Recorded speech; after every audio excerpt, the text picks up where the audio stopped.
Elves are known as one of the wisest, most whimsical and passionate races in all of D&D. They dwell in forests in the Feywild, worshipping the good deity and creator of all elves, Corellon. They border on arrogant and even selfish at times, but not many would ever describe them as cruel, hateful, or deceitful. Until the Drow. In the darkest regions of the subterranean Underdark dwell a different kind of elf. An arrogant, cruel, and extremely deadly race of dark elf. Forced underground long ago by the rest of elven kind, following the chaotic evil deity Lolth, Queen of Spiders, the Dark Mother, into the unfamiliar depths of the world. And Drow have been striking fear into the hearts of all humanoids since advanced Dungeons and Dragons. Ages passed when the elven folk were but new to the face of the earth. Their number was torn by discord, and those of better disposition drove from them those of the elves who were selfish and cruel. However, constant warfare between the two divisions of elvenkind continue, with the goodly ones ever victorious, until those of dark nature were forced to withdraw from the lands under the skies and seek safety in the realm of the underworld.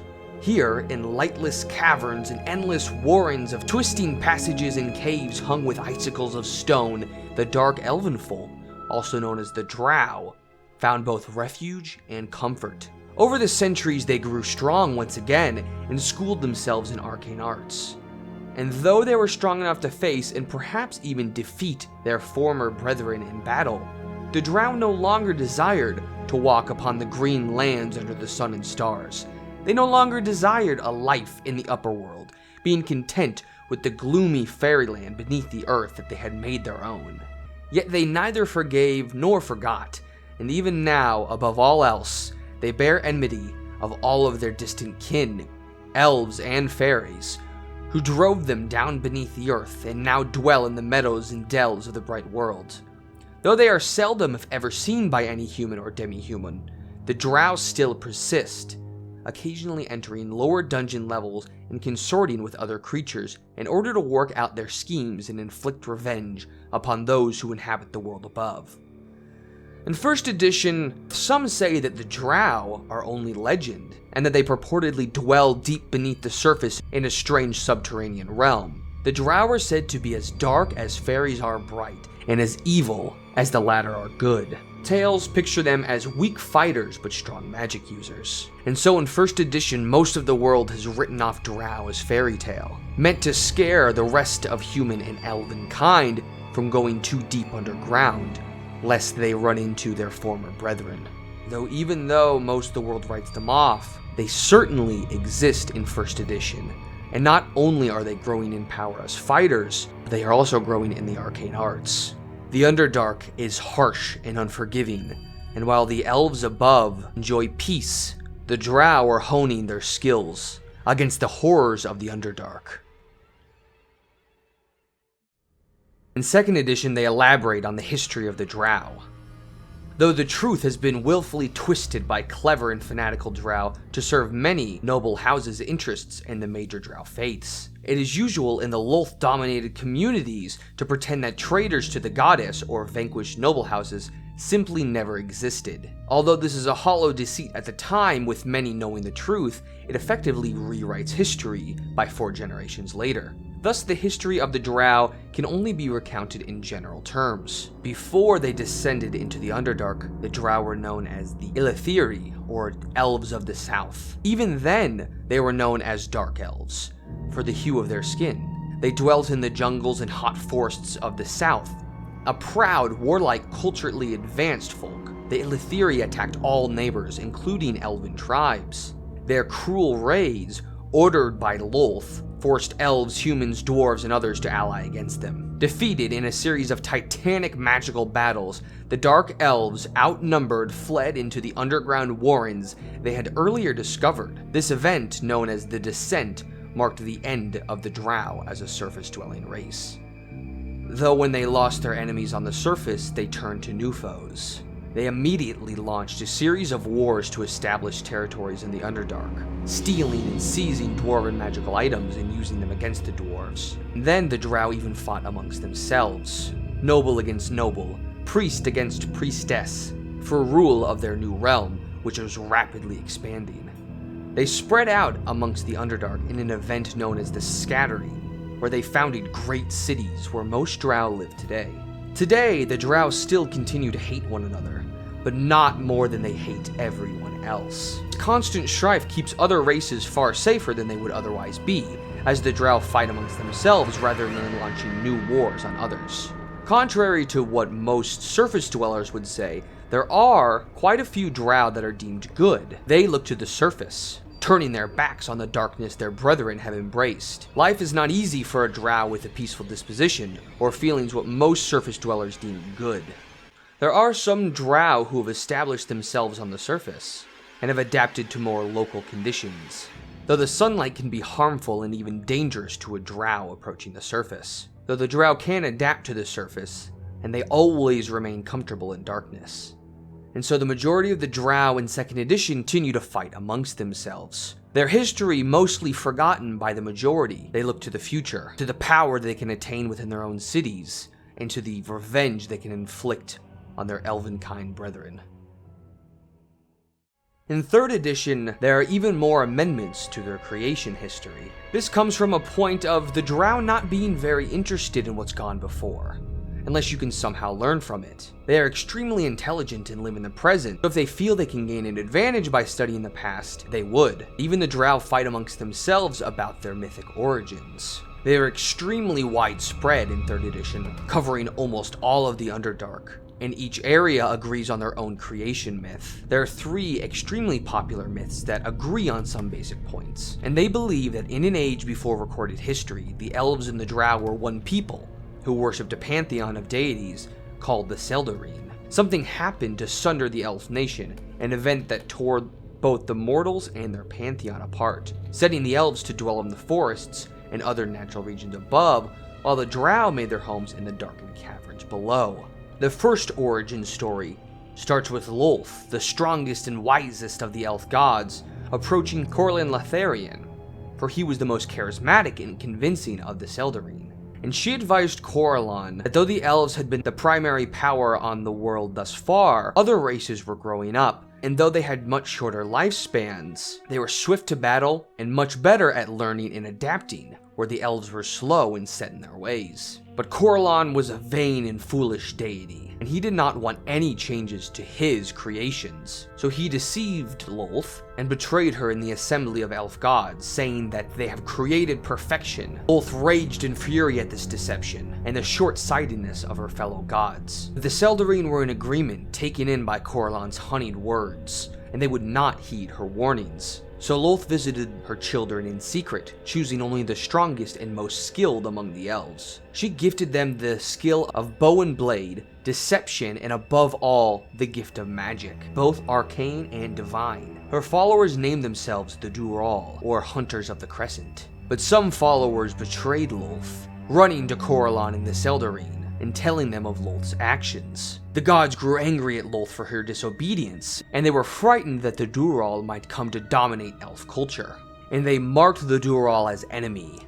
The elf leaders asked, "How are we to know our enemy from our brothers and sisters, for we all look alike? And you have said that the traitor Lolth has taught her followers to lie." This worried the Seldarine greatly, so they said, "We shall solve this problem by marking all those who are not loyal. For while Lolth is the mightiest among us, she cannot stop us if we work together. As day is to night, so shall you be to those who follow the traitor." And the Seldarine worked their will and wrought great change upon the Drow, turning their skin from the pale of the elves to black as pitch. And so as the stories in 3rd edition go, they were always part of the elves, and they looked no different. They were the strongest and most skilled of all the original elves, favored by Lolth, and they were all betrayed by the rest of the elven pantheon.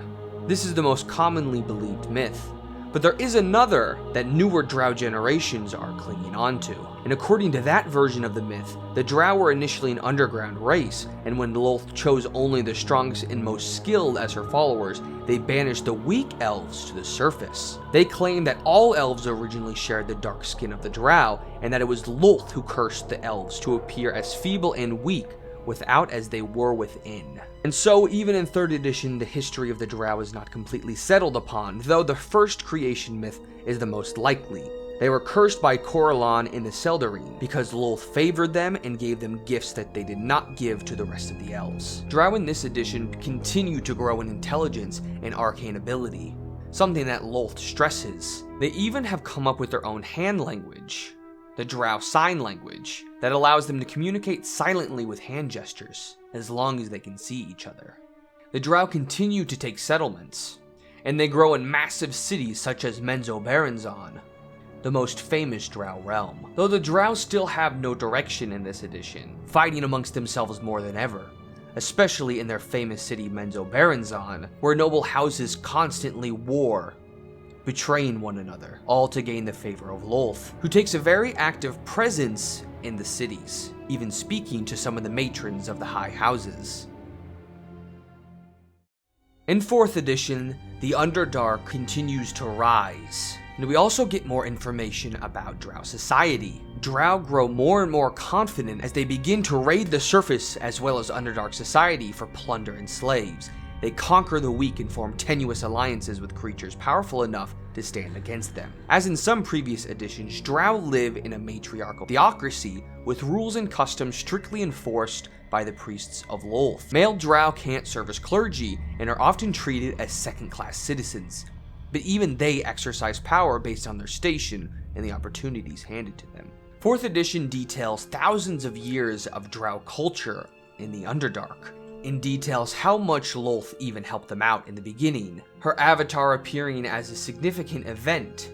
Over their history, the Drow have warred against Deep Gnome and Duergar alike, destroying cities after city, though the other races do put up fights. And we see Lolth's ascent to even more power during the time of the Spell Plague, where Lolth commands even more and more surface raids. During this time, Lolth, her priests, and her wizards gain access to greater power than ever before, and their task is to use it. Lolth even starts to gain dominion across the surface world, though Drow society is strained to the breaking point during this time, and they all seek to bring an everlasting darkness that will cover the world above, so that they can freely roam without the threat of the sun. The Drow in this edition grow more and more bold due to Lolth's advance in power, and she has set them all on a common direction to take over the surface and to cover it in darkness. We don't get an end to this story in 4th edition, but Lolth and her servants continue to follow her, a conflict that eclipses even the revenge